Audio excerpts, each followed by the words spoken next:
Teen Kids News is at the Trump Tower in New York City. If you've been following this season of Celebrity Apprentice, you know it's been filled with drama.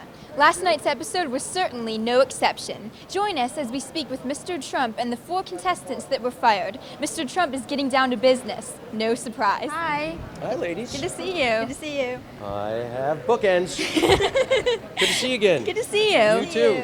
So a couple days before the show, you posted a tweet kind of giving like a warning about your, I don't want to say behavior, just the way that you came off on the show on Monday. What was that in reference to? Was that the jingle fiasco? No, that's just, it gets to a point within the context of the show where your competitors aren't all on the opposite team. They're on your team as well. So knowing that we had to whittle it down, I had to instigate, I had to push buttons, and I had to get on nerves, especially those that were more frail and more susceptible to being psyched out. And it worked pretty well. I got in Brandy's head, and she was completely indecisive and unable to make a decision. And knowing that she was never going to pick up anything I put down as a jingle, I just needed to have something. So, that's not my true nature. I don't instigate. I don't like to toy with people. But in the context of the game, there was no shame in my game. Everyone got the bus schedule before I threw them under the bus. So just trying to win, you have to find that balance then, and that's, I guess. You have to be a competitor. And this is show business, not show friendship. Ultimately, I was motivated by raising money for epidermolysis bullosa.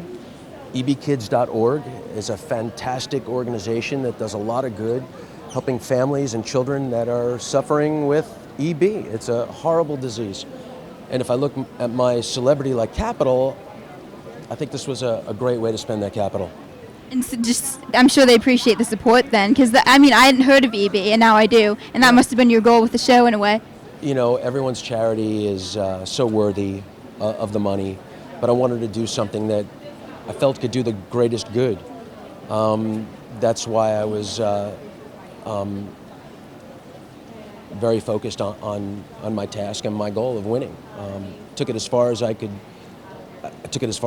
And at the end of the day, $320,000 is it's a lot of money. Money buys science. Science buys life. And at the end of the day, I could sleep pretty well. What do you think is the most important thing that you learned from doing the show?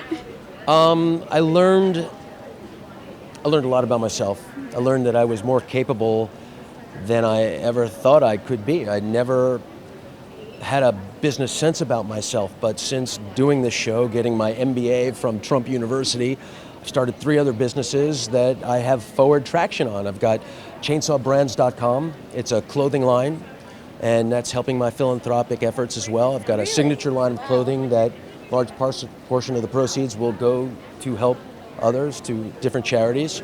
CelebrityHideaways.com. It's a travel website, all focusing around celebrity destinations that aren't just for celebrities, but for everyone who's looking for that unique travel experience. And my wife and I have started Mimi and P clothing, and that's for toddlers. So Celebrity Apprentice has inspired you then? It really did. That's very cool. Inspiring. It really spurred on and ignited my entrepreneurial nature. You did very well, and it was great seeing you on the show. Thank you so much. You guys are the greatest. Thank you. Bye. Bye. For Teen Kids News, I'm Hannah. And I'm Cailin.